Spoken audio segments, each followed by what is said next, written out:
क्या आप जानते हैं, आपका दिमाग वो मशीन है जो 24 घंटे 7 दिन बिना रुके आपके लिए काम करता है। और सबसे बड़ी बात, ये कभी झूठ नहीं बोलता।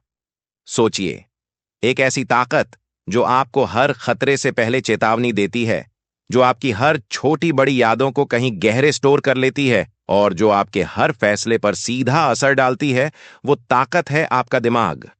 लेकिन असली सवाल ये है, अगर दिमाग इतना शक्तिशाली है, तो फिर क्यों हम कभी कभी गलत रास्ता चुन लेते हैं? क्यों हम अपने ही अंदर की आवाज को अनसुना कर देते हैं? सच्चाई ये है कि हमारा दिमाग हमेशा सच बताता है, बस हम उसे सुनना भूल जाते हैं। वैज्ञानिक शोध बताते हैं कि हमारे दिमाग में रोजाना लगभग 60,000 से 70,000 विचार आते हैं। इनमें से ज्यादातर विचार हमारे पिछले अनुभव, डर और उम्मीदों पर आधारित होते हैं। यानी जो भी आप सोचते हैं, वो आपके दिमाग की असली प्रोसेसिंग का नतीजा है।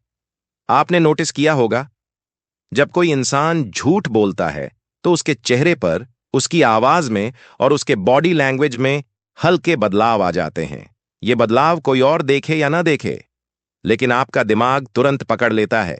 इसीलिए कहते हैं, पहला इंप्रेशन आपका दिमाग बनाता है, आप नहीं। क्योंकि दिमाग तुरंत सभी सिग्नल्स को पढ़ लेता है, चेहरे की माइक्रो एक्सप्रेशंस से लेकर आवाज की टोन और बॉडी मूवमेंट तक। आपका दिमाग आपको खतरे से पहले अलर्ट क्यों करता है? क्योंकि इसमें एक पुराना प्राचीन हिस्सा है, जिसे कहते हैं अमिगडला। यह हिस्सा आपके डर, आपकी सुरक्षा और आपकी इंट्यूशन को कंट्रोल करता है। जब आपको अचानक बुरा एहसास होता है, तो असल में आपका एमिगडाला ही आपको संकेत दे रहा होता है। दिमाग सिर्फ बाहरी सच नहीं पकड़ता, यह आपके अंदर का सच भी जानता है। आप किसी को झूठ बोल सकते हैं, लेकिन अपने दिमाग को नहीं। अगर आप खुद को बेवकूफ बनाने की कोशिश करेंगे, तो भी आपका दिमाग जान जाएगा कि असलियत क्या है।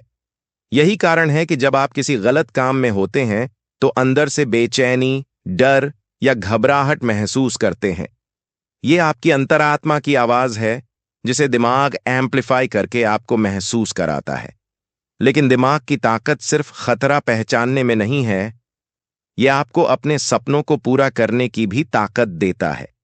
अगर आप हर दिन अपने दिमाग को सही विचार देंगे, तो यह आपकी जिंदगी बदल सकता है। क्योंकि दिमाग को फर्क नहीं पड़ता कि आप सच सोच रहे हैं या कल्पना, वो दोनों को हकीकत मानकर उसी पर काम करता है। इसीलिए अगर आप बार बार खुद से कहते हैं, मैं यह कर सकता हूं, तो आपका दिमाग आपको उसी दिशा में ले जाने लगता है। और अगर आप कहते हैं, मैं हार चुका हूं, तो दिमाग उसी को सच मान लेता है और आपको रोक देता है। तो दिमाग को अपने दोस्त की तरह इस्तेमाल कीजिए, उसे सही कमांड दीजिए, सकारात्मक बातें सोचिए और अपने डर को कंट्रोल करना सीखिए। याद रखिए, आपका दिमाग कभी झूठ नहीं बोलता, लेकिन आप उसे गलत बातें सिखा सकते हैं। तो अगली बार जब आपको कोई अजीब सा एहसास हो, जब आपका मन आपको रुको या आगे बढ़ो कहे, तो ध्यान से सुनिए, क्योंकि वो आपका दिमाग है और वो हमेशा सच बोलता है। अपने दिमाग पर भरोसा रखिए, क्योंकि वही आपकी सबसे बड़ी ताकत है।